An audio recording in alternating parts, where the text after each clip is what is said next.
Hi, good morning. My name is Andrew Berlin. To what extent has discrimination in sports changed over time within the United States? Well, the United States has seen a significant decrease in the amount of discrimination in sports, and this can be seen with discrimination of race, discrimination of gender, and also discrimination of the LGBT community. Now, with discrimination of race, one of the most famous African American athletes was Jackie Robinson. He was the first African American to play professional sports, which was in the MLB, which is Major League Baseball. Now, despite the fact that he broke this major racial barrier and became the first to be in professional sports, he still faced major forms of discrimination because of his race. Now, a lot of this came from the fans and the other teams throwing slurs and threats at him because he was African American, but it also came from his own team. And some of these examples would be when they went out to eat at restaurants, he wasn't allowed to eat in some of the same restaurants as them towards the beginning. And also, when they went to go play games, he wasn't allowed to stay and sleep in the same hotel that the rest of his team did. Even though he had already done it, he'd already made it to the MLB, he was still facing these major forms of discrimination. Now, compare that to more modern times, where this graph shows around the 1980s, where it shows that 74.3% of all the professional basketball players were Black, 56% of the NFL players were Black, and 27.8% of the Major League Baseball players were Black. Now, compared to when Jackie Robinson first started, he was the only one. So from there to the 1980s, they now, in basketball, people of color have a majority of the players, which they didn't have that opportunity in more historical times of the US. And same with the NFL, over half. And even in the MLB, while it's a lower number, it's still over a quarter of all the professional players are people of color and people who are Black, which compared to when Jackie Robinson was, people weren't really allowed to do that. That wasn't a thing that was allowed because of their race.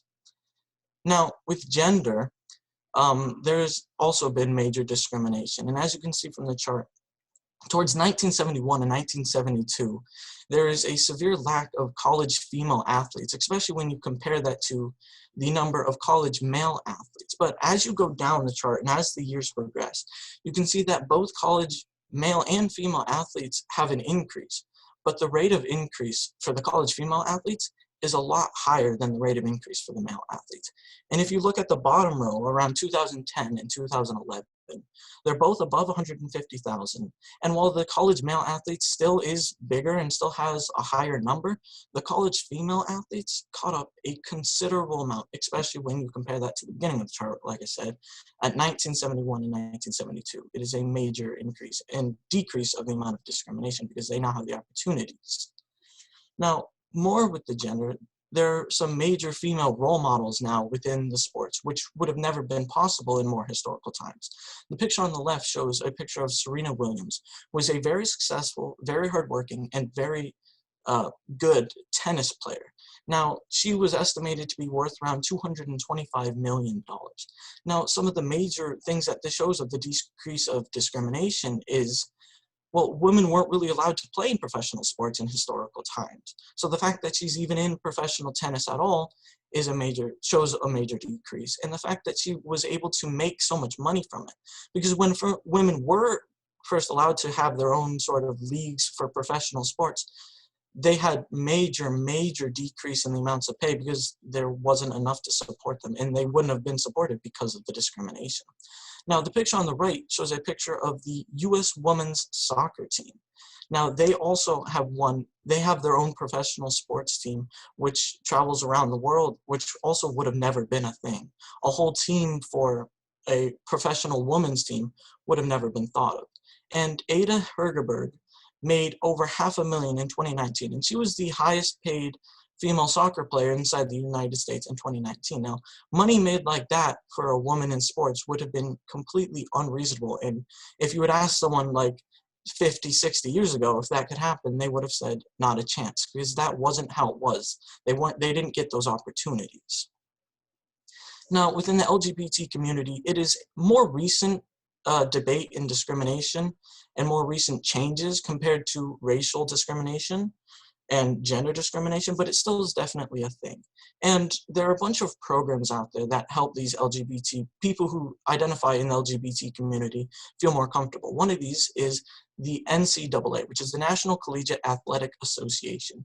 And they provide opportunities for people in the LGBT community to feel more comfortable when they want to play it how they want and with who they want, and as what group they would rather play it as.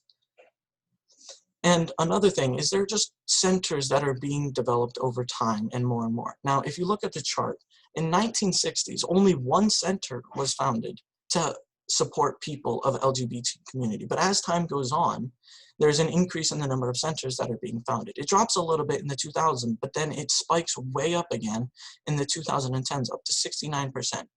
And when this graph was made, it wasn't even 2021 yet. So the fact that there's already 7 in the 2020 category shows that this trend of increasing centers founded to help and to support people of the LGBT community is going to increase even more, which shows more that they're being accepted and less discrimination against them.